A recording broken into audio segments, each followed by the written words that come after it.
Hello friends, నమస్తే friends. ఈరోజు మా మేడ మీద ఉన్న బుల్లి గార్డెన్లో పండించే కూరగాయలను చూపించేస్తాను రండి.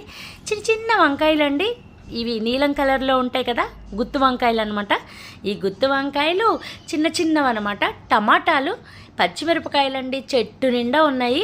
తర్వాత ఇవి బీరకాయలండి, మొత్తం చెట్టు నిండా పువ్వులు ఉన్నాయి. చిన్న చిన్న బీరకాయలు వస్తున్నాయి. పెద్దవయ్యాక మళ్ళీ చూపిస్తాను. ఇదేంటా అనుకుంటున్నారా? కీరా దోసకాయ అండి. కీరా దోసకాయ కూడా ఒకటి వచ్చిందనమాట. ఇంకా ఉన్నాయి చిన్న చిన్న పిందులు అవి ఉన్నాయి. ఇవన్నీ కుండీల్లోవేనండి. వైట్ గులాబీ అండి, గుత్తు గులాబీ అనమాట. ఇవి చూడండి క్యాప్సికమ్ అండి, బుల్లి బుల్లి క్యాప్సికము. ఆల్రెడీ ఇప్పటికి 2 వచ్చాయన్నమాట. ఇంకా పువ్వులు ఉన్నాయి, చిన్న చిన్న పిందులు కూడా ఉన్నాయి. ఇవి పెద్దవయ్యాక మళ్ళీ చూపిస్తానండి. ఇవన్నీ చిన్న చిన్న కుండీల్లో వచ్చినవేనండి. ఇవి పెద్దవయ్యాక మళ్ళీ చూపిస్తాను. మరి పెద్దవయ్యాక చూడాలంటే మీరు ఏం చేయాలి? సబ్స్క్రైబ్ చేసేసుకోండి. మరి లైక్ చేయడం, కామెంట్ చేయడం మర్చిపోకండి. Thank you.